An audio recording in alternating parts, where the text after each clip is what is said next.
ضرورت اور زمانے کے تقاضوں کو پورا نہیں کرتی۔ اس دور کے تقاضوں کو جو پورا کرنے والی کتاب ہے وہ کتاب العزائم قرآن مجید فرقان حمید ہے، جس میں اللہ تعالیٰ جل وعلا نے التجائیں بھی رکھی، اور وہ التجائیں کیا ہیں؟ بار بار ہم جو قرآن مجید میں پڑھتے ہیں ربنا ربنا ربنا، اس لفظ سے جتنی بھی جو آیات شروع ہوتی ہیں وہ ساری کی ساری التجائیں ہیں، دعائیں ہیں، جو کبھی انبیاء علیہ السلام کی ہیں، کبھی جو ہے وہ اللہ تعالیٰ بندوں کو سکھاتا ہے کہ تم اس انداز سے میری بارگاہ کی طرف بڑھنے کا اہتمام کرو، اور کبھی اس میں اصول بیان کیے گئے کہ زندگی جو ہے وہ کیسے گزارنی ہے، حرام سے بچنا ہے، حلال کی طرف جانا ہے، اور کبھی نرمی کے پہلو کے جس سے بندے کا جو باطن ہے اس کی اصلاح ہو سکے اور معاملات کی درستگی کا اہتمام ہو سکے۔ تو یہ تینوں چیزیں رب ذوالجلال جل وعلا نے قرآن مجید فرقان حمید کے اندر رکھی ہیں۔ اب عزیز دوستو، انسان کی زندگی جو ہے وہ دو پہلوؤں پر مشتمل ہے، ایک ہے فکر، نظریہ، خیال، اور ایک ہے عمل۔ یہ دو پہلو ہیں جو انسان کی زندگی کے اندر پائے جاتے ہیں۔ رب ذوالجلال جل وعلا نے قرآن مجید فرقان حمید کی صورت میں جو نظام عطا فرمایا ہے، اس کے اندر ان دونوں کی اصلاح کا سلسلہ موجود ہے، اور ان دونوں کے لحاظ سے درستگی کا پہلو موجود ہے۔ یعنی کہ یہ جو فکر، اس سے پھر آگے نظریہ بننا، اور عمل کی بنیاد سے لے کر عمل میں استقامت تک کا جو پہلو ہے، یہ سارے کے سارے پہلو رب تعالیٰ جل وعلا نے انسانی زندگی کے اندر رکھے ہیں۔ یعنی کہ ایک خیال یا ایک علم مضبوط دلیل سے لے کر اس کا آگے نظریہ بن جانا، یہ پورا ایک پروسیجر ہے، اور اس کے بعد ایک عمل کی ابتدا سے لے کر کہ بندہ کوئی بھی عمل اپناتا ہے، اس کے بعد وہ عمل اس بندے کی عادت بن جائے، عادت ثانیہ بن جائے، اس وقت تک یہ سارا ایک پروسیجر ہے۔ قرآن مجید فرقان حمید ہر دو اعتبار سے بندے کے لحاظ سے اہتمام کرتا ہے کہ اس کے باطن کا یہ جو نظریہ کا پہلو ہے یہ بھی اپنے کمال کو پہنچے، اور ظاہر کے اعتبار سے جو عمل کا پہلو ہے یہ بھی اپنے کمال کو پہنچے۔ تو ہر دو اعتبار سے جو کیفیت رب تعالیٰ جل وعلا نے ہمیں عطا فرمائی وہ کیا ہے؟ قرآن مجید فرقان حمید۔ اگر اس کے اصولوں کو ہم سامنے رکھیں نظریے کے بنیاد پر، باطن کے لحاظ سے، اور اس کے اصولوں کو سامنے رکھیں ظاہری اعمال کے اعتبار سے، تو جو بندہ ان کو لے کے آگے بڑھے گا رب ذوالجلال جل وعلا اس بندے کو اس کے باطن کی بھی پاکیزگی عطا کرے گا، اس کے ظاہر کے اعتبار سے بھی اصلاح کا پہلو عطا فرما دے گا۔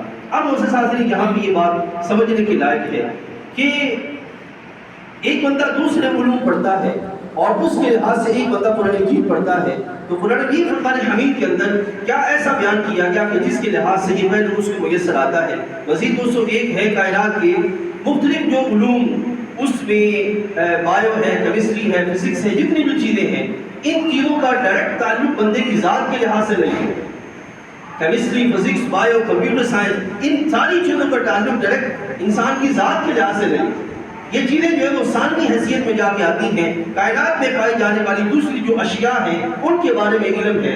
یہ جو ہم دنیا کا لحاظ سے جو اسکول اور کالج یونیورسٹی میں پڑھتے ہیں، لیکن قرآن مجید فرقان حمید یہ کتاب لا وہ کتاب ہے جو ڈائریکٹ انسان کے متعلق ہے، یعنی کہ انسانی اصلاح کے لیے، انسانی نصیحت کے لیے، انسانی جو ہے وہ درستگی کے لیے رب تعالیٰ جل وعلا نے نازل فرمائی۔ اب سوچ کے ایک لمحے کے لیے بتائیے، ہدی للمتقین جب قرآن تقویٰ کی بات کرتا ہے تو تقویٰ جو ہے وہ ان دیواروں کا یا ان پنکھوں کا تو نہیں ہے، اس کا تعلق کس کے ساتھ ہے؟ انسان کی اپنی کیفیت کے ساتھ۔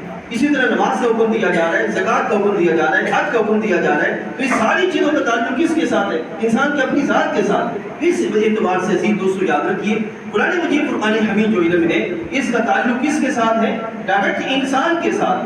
انسان کو رب تعالیٰ جل وعلا باقاعدہ قرآن مجید کے اندر یہ سکھاتا ہے کہ اے حضرت انسان، یہ سارا جہان رب تعالیٰ جل وعلا نے کس کے لیے پیدا کیا؟ تمہارے لیے، لیکن تمہیں کس لیے پیدا کیا؟ اپنے لیے۔ اب تم پر یہ لازم ہے کہ تم جو ہے وہ ظاہر کے دنیا کے سارے جو پہلو اور سارے نظام ہیں ان کو درست استعمال کرتے ہوئے اپنے آپ کو میرے لیے تیار کرنے کا اہتمام کرو۔